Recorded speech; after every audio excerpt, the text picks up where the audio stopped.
series, 13 Reasons Why, has sparked a lot of controversy and some concern from schools and mental health professionals, claiming that the show might sensationalize suicide and actually put a lot of vulnerable teens who are watching the show at risk. Now, the series has sparked warnings from mental health counselors and others that are expressing concern about the copycat behavior and the glorification of suicide by vulnerable young people.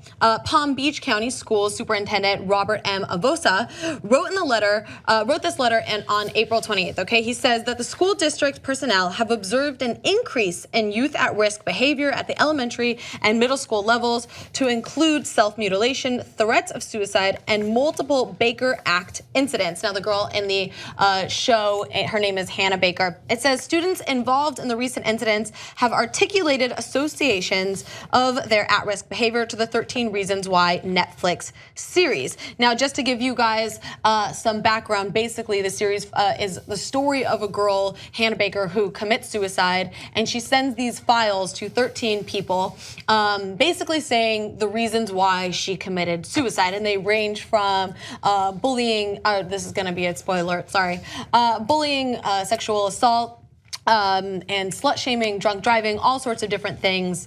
So it gets into some pretty heavy material, especially for young people. Now, Netflix has responded to concerns from people saying, "We knew the material covered sensitive topics, as the book did when it was published in 2007. It was based on a book, the show is based on a book, and we worked with mental health experts to show how these issues impact teens in real and dramatic ways."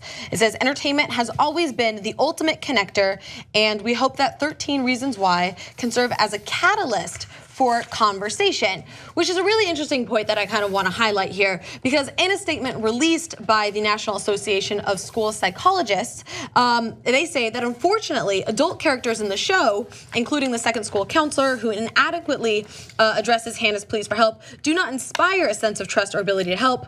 Hannah's parents are also unaware of the events that lead to her suicide death.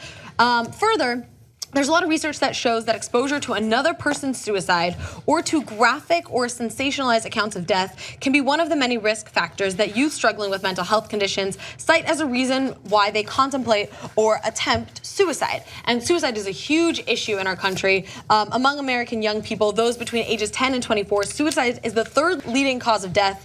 And among 12 to 13-year-olds, being exposed to a classmate's suicide was associated with being 5 times more likely to have suicidal thoughts. And so this show, when you're binge watching this on Netflix, especially young kids who this is targeted towards, and who, Selena Gomez is a co-producer, so she's putting something a lot of young kids are gonna watch, are really going to be susceptible to it, especially if they're already suffering from mental health issues. Right, on the one hand, when the National Association of School Psychiatrists puts out this saying that it's not handled appropriately, that kind of what they're insinuating is this would be a better show if everyone in every step of the way, especially adults, handled it perfectly.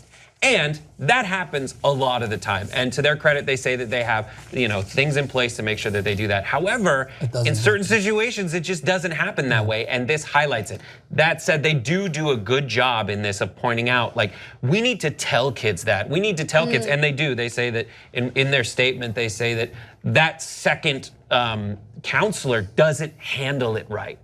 And the teachers need to go around to their school counselors and say, this is how you handle it, right? And they need to tell the kids that, listen, our school does not handle it that way.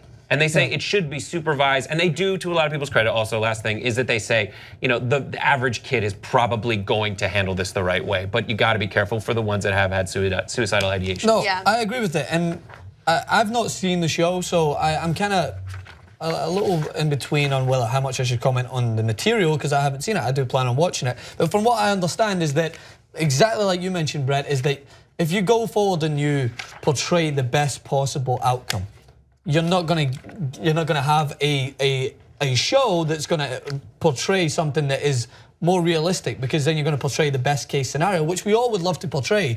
But in order for the dramatic effect, and I'm just thinking about this just from a show's point of view, these people on the bottom line are out to get the bottom line. They're out to make money. They're out to get people to watch this show. So I understand. Not Netflix. No, but that's still The trying answer to- is that's not. still- Netflix okay, has for a lost drama, a shit ton of money over its Okay, life. well, to make something that is more entertaining for people to watch and a drama, is the drama aspect going to be there if you go out and you portray something that best case scenario is planned out? So that's what I'm thinking. I'm not saying that's right or wrong, but how many movies out there are made that portrays the worst case scenario of a specific example, and then people will blame that? Like, how many times has it been blamed that like guns, how many times you've seen a movie, are they so focused for this cause? I get there's a situation, and I get that there's stuff that has to be addressed, but these people are trying to make a show as well as that and trying to make it intriguing for people to watch. No, I get what you're saying, and I do think that there is obviously a value in art portraying things like suicide, like rape, or eating disorders and things like that, but it's a really thin line when you're marketing something towards kids who are impressionable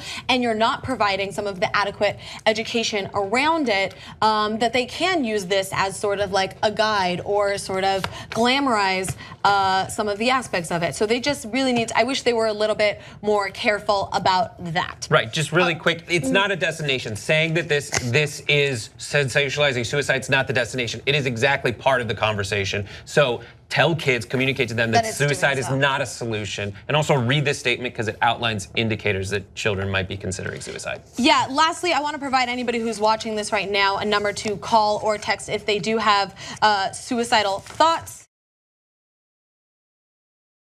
Corporate media is awesome. Wrong. Independent media is the way to go. Believe me, believe me. Support independent media right now. Become a Young Turks member. TYTnetwork.com/join.